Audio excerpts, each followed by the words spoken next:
Hello everyone, स्वागत है आपको सुलक्षणपुर हब में। आप लोग को बता दें कि एसएससी में जितने भी क्वेश्चन पूछे जा रहे हैं, ये महत्वपूर्ण क्वेश्चन आपको इस चैनल पे प्राप्त हो जाएंगे। इस चैनल पे आपको महत्वपूर्ण क्वेश्चन जितने भी हैं एसएससी में से रिलेटेड, जो आपको या सीएचएसएल हो या आपका एमटीएस हो, जितने भी आप लोग एग्ज़ाम की तैयारी कर रहे हैं, या सीजीएल हो, आप लोग जितने भी एग्ज़ाम की तैयारी कर रहे हैं को आपको बता दें कि इससे जैन धर्म से जो भी आपको मैं क्लासेस चला रहा हूँ, इसमें जितने भी आपको प्राचीन इतिहास से रिलेटेड जितने भी चैप्टर्स हैं, वो सब मैं आपको एक एक टॉपिक से जितने क्वेश्चन पूछे गए हैं प्रीवियस ईयर क्वेश्चन लेके मैं आ रहा हूँ। और आप लोग इसको अच्छे से देखें और अपने दोस्तों को शेयर करें और जाके इन लोगों को भविष्य बन सके। चलिए हम लोग देखते हैं आगे। सबसे पहले हैं महावीर कौन थे। तो महावीर कौन थे? महावीर 24वें तीर्थकर थे। 24वें तीर्थकर थे। क्या थे? 24वें तीर्थकर थे। और आपको बता दें कि यही इन्होंने जैन धर्म का वास्तविक संस्थापक थे। ठीक है। और बताइए 24वें तीर्थ का महावीर कौन थे? 24वें तीर्थकर थे। ठीक है। और महावीर ने जैन धर्म के क्या किया था? जैन धर्म के संस्थापक। जैन धर्म का संस्थापक कौन था? महावीर थे। ठीक है। और इनसे बता दें 23वें तीर्थकर कौन थे? पार्श्वनाथ। 23वें तीर्थकर पार्श्वनाथ जी थे। ठीक है। क्या है ये? 23वें, ये इसके तीर्थकर हैं। मैं आपको यहाँ बता दूँ,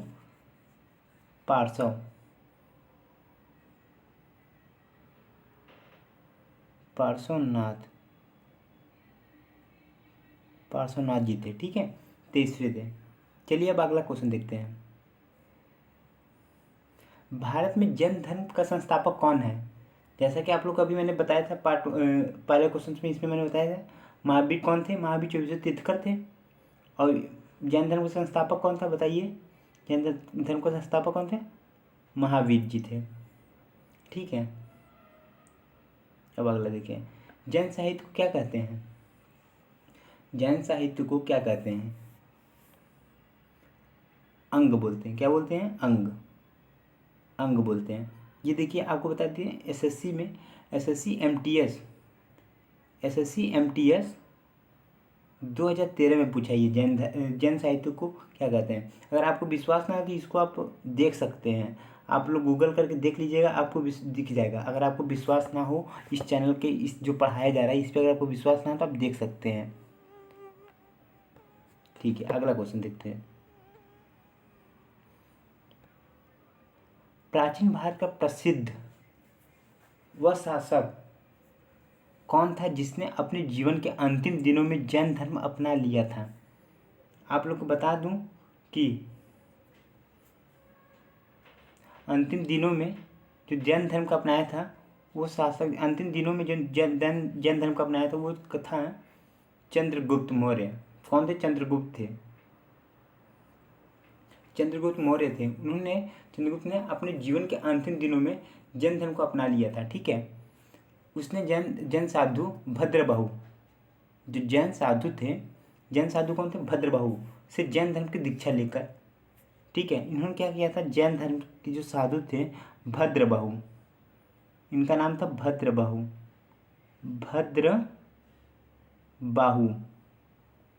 जो भद्रबाहु थे उनसे दीक्षा लेकर उन्होंने कहाँ चले गए थे?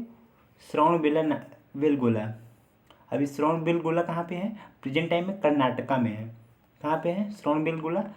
प्रेजेंट टाइम में कर्नाटका में है। और कहाँ पे गए थे? श्रवणबेलगोला के कर्नाटक में स्थित चंद्रगिरी पहाड़ी पर गए थे।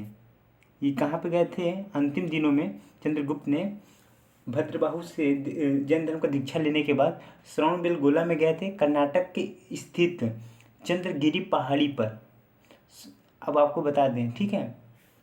और वहीं पे उन्होंने उपासना किया। 298 ईस्वी में उन्होंने उपवास द्वारा अपना शरीर को क्या किया? त्यागा था। ये जो थे अंतिम दिनों में कहाँ थे?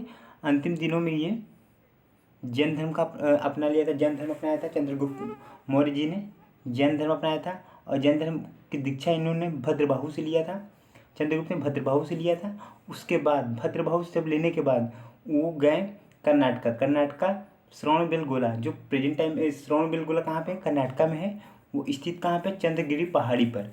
ठीक है, चंद्रगिरी पहाड़ी पर स्थित है। सन ईसा पूर्व 298 ईसा पूर्व में उपवास रखा था। किसने उपवास रखा था? चंद्रगुप्त ने उपवास रखा था। चंद्रगुप्त ने जी ने उपवास रखा था और अपना शरीर वहीं पे इन्होंने त्यागा था, जो आप लोग को पता होगा। इससे रिलेटेड मैंने काफ़ी 2-3 क्वेश्चन मैंने आपको बता दिया, जो कि आप लोग के बहुत ही महत्वपूर्ण है। ठीक है, अब 5वां क्वेश्चन देखते हैं क्या है।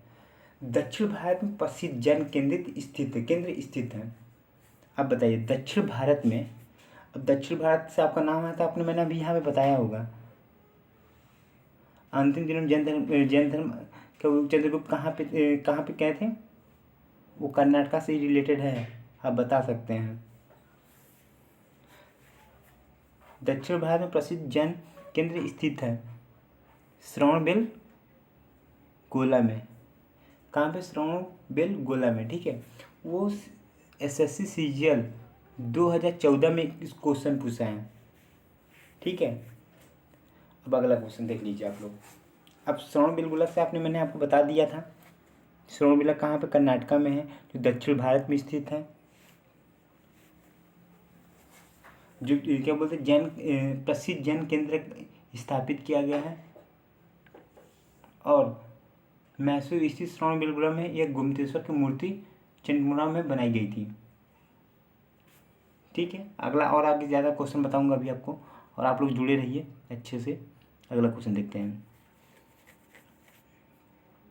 भारतीय इतिहास के निम्नलिखित युग में से किसके दौरान क्षत्रिय एक विशिष्ट पहचान रखते थे? आप बता दीजिए।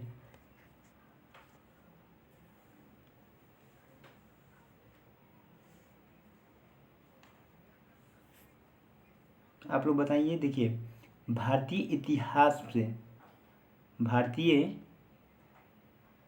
भारतीय इतिहास के निम्नलिखित युगों में से किसके दौरान क्षत्रिय एक विशिष्ट पहचान रखते थे?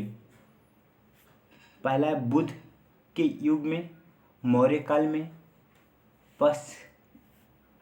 पश्चिम मौर्य काल में, या गुप्त काल में। तो पहला होगा सबसे पहले ये नंबर, बुद्ध काल के दौरान क्षत्रिय एक विशिष्ट पहचान रखते थे। क्या रखते थे? क्षत्रिय एक विशिष्ट पहचान रखते थे। किस काल में? बुद्ध के युग में एक क्षत्रिय क्या कहते? विशिष्ट पहचान रखते थे। ये आपको पता है CGL SSC CGL tier first में 2014 में आया था। ये गलती से लिखा गया ये 40, ये 2014 है। ठीक है, अब आपसे इससे रिलेटेड बताना चाहूँगा कुछ भी।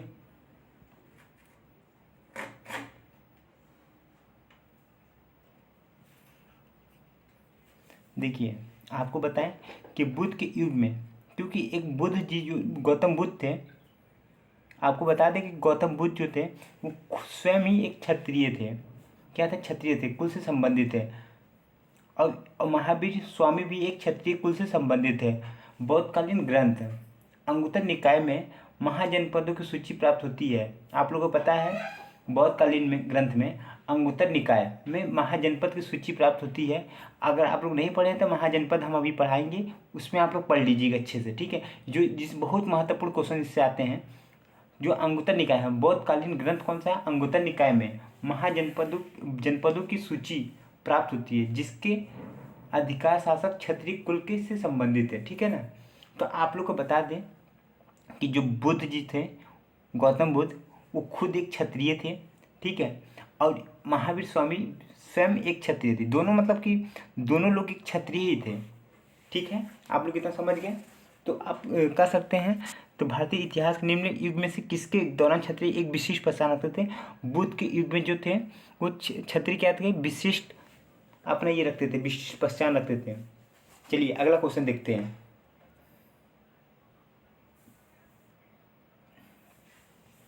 बुद्ध की मृत्यु किस वर्ष में हुई?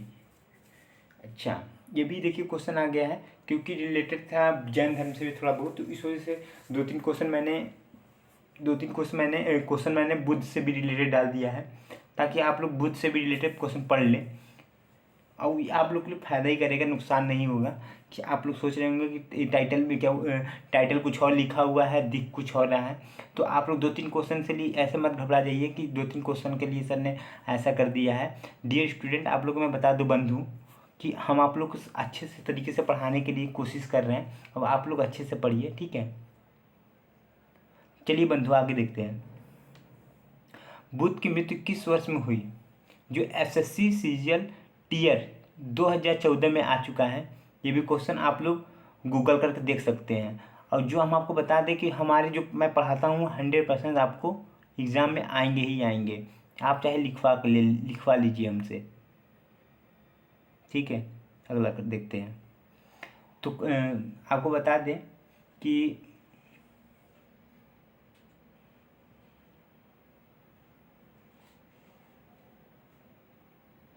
मृत्यु के बारे में, कि आप लोग बुद्ध की मृत्यु किस वर्ष में हुई थी? 443 ईसा पूर्व में कि बुद्ध जी की मृत्यु हो गई थी। बुद्ध जी की मृत्यु क्यों? 443 ईसा पूर्व में बुद्ध जी की मृत्यु हो गई थी। जो गौतम बुद्ध की मृत्यु 483 ईसा पूर्व में, जो 80 वर्ष के क्या थे, जो थे बुद्ध जी थे क्या, 80 वर्ष के आयु के थे।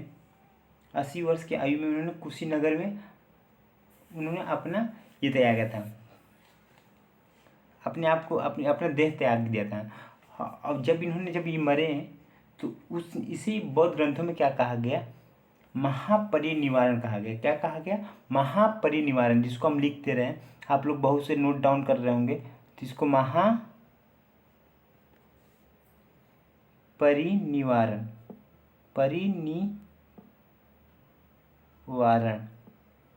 ठीक है, परिनिवारण है, ये ऐसे करके लगा हुआ, ठीक है। परिनिर्वाण कहा गया, ठीक है। आप लोग इतना समझ गए? चलिए, निम्न में कौन सा शासक बुद्ध का समकालीन था? कौन सा शासक जो था बुद्ध का समकालीन था? आप ये बता दीजिए हमको। देखिए, हम बताने जा रहे हैं आपको, थोड़ा आप लोग को समझाएंगे बुद्ध के समकालीन के विषय में, जो मगध राज के बारे में बताएंगे, ठीक है। सबसे पहले आप देखिए, सबसे पहले आपको ये देखना है, एसएससी एमटीएस 2013 में आया था ये क्वेश्चन।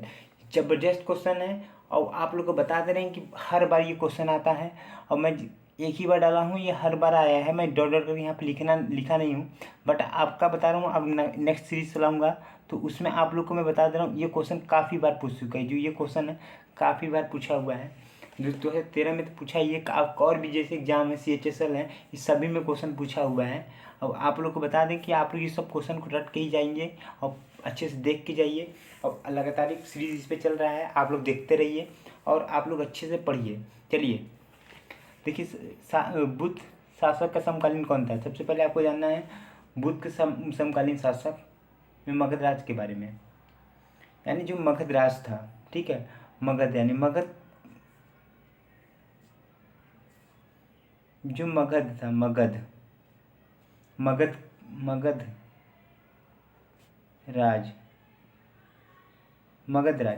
राज पे सबसे पहले क्या है? बिंबिसार और अजातशत्रु।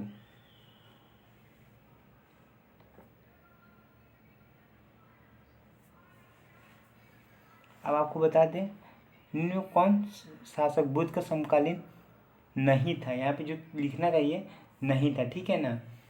तो आप लोग थोड़ा देख लीजिए, नहीं था। तो आपको बता दें, बुद्ध का समकालीन शासक तो उदयन भी है, बुद्ध के शासक ये भी है, बिंबिसार भी है, अजातशत्रु भी है, ठीक है। तो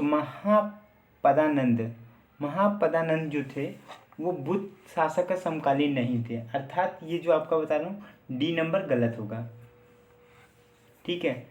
चलिए, तमिल का गौरव ग्रंथ जीवक चिंतामणि किस में से संबंधित है? कि आप लोग बौद्ध धर्म से संबंधित है, कि जैन धर्म से संबंधित है, कि सातवाहन वंश से संबंधित है, कि गुप्त वंश से संबंधित है? तो बता दूं आपको कि जो चिंतामणि तमिल का गौरव ग्रंथ जो है, तमिल का जो गौरव ग्रंथ है वो किससे संबंधित है? जैन धर्म से संबंधित है। जो आपका कौन सा ऑप्शन नंबर सही हो जाएगा? डी नंबर ऑप्शन नंबर आपका सही हो जाएगा। डी नंबर, ए नंबर ऑप्शन नंबर सही हो जाएगा। ये आपको बता दें एसएससी सीजन 2001 में आया है। एसएससी सीजन 2001 में आया है। अगर आप लोग को विश्वास है तो बंधु आप लोग गूगल देख सकते हैं, गूगल पे करके ये डालिए कि कौन से सन में आया है, आपको दिख जाएगा। अगला देखते हैं। जनेऊ का प्रथम तीर्थकर कौन थे? जनेऊ का प्रथम तीर्थकर कौन थे? अब आपको बता, देखिए एसएससी सीजन 1999 में आया है, ठीक है। तो आप लोग ये देखिए, जनेऊ के प्रथम तीर्थकर कौन थे? ऋषभदेव थे। जनेऊ के 23वें तीर्थकर कौन थे? महावीर थे, 23वें तीर्थकर थे। जनेऊ के प्रथम तीर्थकर थे, क्या थे? प्रथम तीर्थकर थे।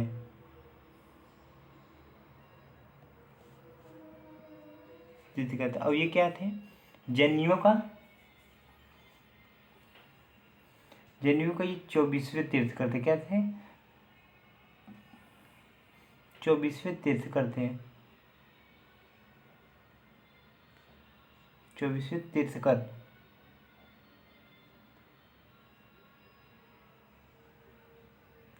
थे, ठीक है।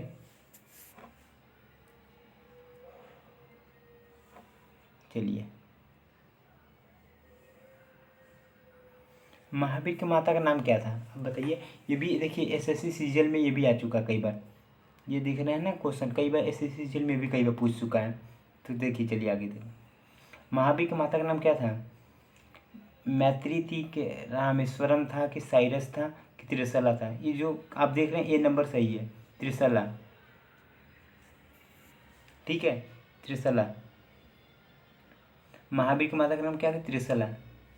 महावीर का जन्म किस नाम के क्षत्रिय गोत्र में हुआ था? ये बताइए, महावीर क्या थे? सबसे पहले तो आपको पता महावीर क्या थे? महावीर क्या थे? एक क्षत्रिय थे। तो इनका गोत्र कौन सा था? ज्ञात्रिक गोत्र। कौन सा था? ज्ञात्रिक गोत्र। देखिए एसएससी एमटीएस 2000 में आया ये क्वेश्चन, एसएससी एमटीएस 2000 में आया है, आप लोग देख रहे हैं ना। चलिए अब अगला क्वेश्चन देखते हैं। लॉर्ड महावीर का ये शायद आप लोग को सही से दिख नहीं रहा होगा, आई थिंक मुझे भी सही से नहीं दिख रहा है, तो कोशिश करेंगे इसको हटाने के लिए। जो चीज़ लिखा हुआ है ये नहीं समझ में आ रहा होगा, तो ये लिखा हुआ इस जगह पे 26 क्या है, 10,000 यानी 26वां जन्म उत्सव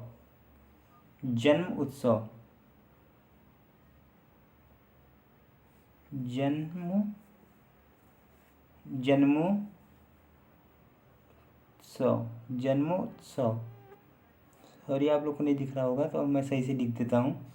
देखिए 24वां लिखा हुआ है, इसके बाद लिखा है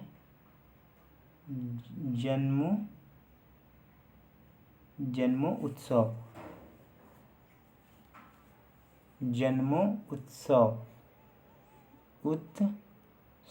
ठीक है। ये आप लोग के लिए हो गया। 26वां जन्मोत्सव कौन सी ईस्वी में मनाया गया था? ये लिखा हुआ है लॉर्ड महावीर का 26वां जन्मोत्सव कौन सी ईस्वी में मनाया गया था? जो आपको बता दें एसएससी एमटीएस 1999 में पूछा है, तो आप लोग हमको बता दीजिए किस सन में आया था? 2000 ईस्वी में कि 2001 में? तो आप बताइए हमको।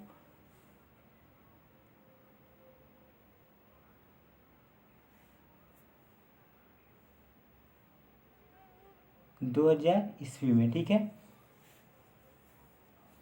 2000 ईस्वी में मनाया गया था, ठीक। अगला देखते हैं क्वेश्चन। लॉर्ड महावीर की मृत्यु कहाँ पर हुआ था? लॉर्ड महावीर की मृत्यु कहाँ पे हुआ था? लॉर्ड महावीर का मृत्यु कहाँ पे हुआ था? पावरी में। कहाँ पे हुआ था? पावरी में। देखिए MTS 1999 में फिर से पूछा है, अब ये पावरी में हुआ था। इनका मृत्यु कहाँ पे? तो पावरी में हुआ था। चलिए अगला क्वेश्चन देखते हैं। मल्ल गणराज्य की राजधानी क्या थी? मल्ल गणराज्य की राजधानी क्या थी? मल्ल से रिलेटेड आपसे पूछना चाहूँगा। अभी देखिए सबसे पहले MTS, ये भी 1999 में आया हुआ है। गणराज्य की राजधानी कहाँ थी? पावरी थी। पावापुरी थी। सॉरी, पावापुरी थी। क्या थी? पावापुरी थी। जो कि आपका करेक्ट आंसर कौन सा हो जाएगा? ए वाला हो जाएगा। चलिए आप लोग को अच्छे से समझ में आ रहा होगा। और आप लोग को मैं बता दूं कि इस पर लगातार प्रैक्टिस क्लासेस चल रहे हैं, जो कि आप लोग के लिए बहुत ही लाभदायक होगा और इम्पोर्टेंट होगा। तो आई थिंक्स कि आप लोग अच्छे से इस चैनल पर पढ़ाई करिए, और मैं चाहता हूं कि ज़्यादा से ज़्यादा लोगों को जोड़िए, और आप लोग आगे ये इस वीडियो को आगे शेयर करिए ताकि लोगों को प्राप्त हो। मुझे कोई ज़रूरत नहीं है, बट आगे आगे आपके जो दोस्त लोग हैं, जो लोग तैयारी कर रहे हैं, उनको भी तो प्राप्त होना चाहिए। कि जैसे आप पे लगे कि हाँ वो जो व्यक्ति है वह अननोन पर्सन ही आप हो, ये नहीं मायने रखता है, बट आप किसी के पास देंगे तो उसको लगेगा कि यार मुझे कुछ ना कुछ प्राप्त हुआ है, इस व्यक्ति से हमको कुछ ना कुछ प्राप्त हुआ है। तो हम यही चाहेंगे कि आप लोग इस बातों को समझिए, गांधी जी के फॉलो करिए बातों को। गांधी जी ने अहिंसा के बातों पे इन्होंने खड़े होकर चले थे। और आपको मैं बता दूं कि इन्होंने बहुत अच्छे से बताया। जो अगर आप लोग सही से अगर रेगुलर काम करेंगे तो आप लोग निश्चित ही आप लोग भविष्य में आगे बढ़ सकते हैं। ठीक है, तो आप लोग डेली के डेली आप लोग रूटीन बनाइए और टारगेट सेट करिए। उस टारगेट को अचीव करने में आप लोग पूरा समय लगा दीजिए। ठीक है, तो हम लोग यही चाहेंगे कि आप लोग अच्छे से जो भी चीज़ की प्रिपरेशन कर रहे हैं उसमें आप सक्सेस पाएँ। चलिए, धन्यवाद आपको इस वीडियो देखने के लिए। अगर आपको अच्छा लगा हो तो लोगों को और भी लोगों के पास शेयर कर दीजिए, और उस पर आप कमेंट करके पूछ सकते हैं कि और भी चीज़ें को आपको किसी चीज़ों का अगर आपको वीडियो चाहिए वो आप हमको बता सकते हैं। धन्यवाद, थैंक यू।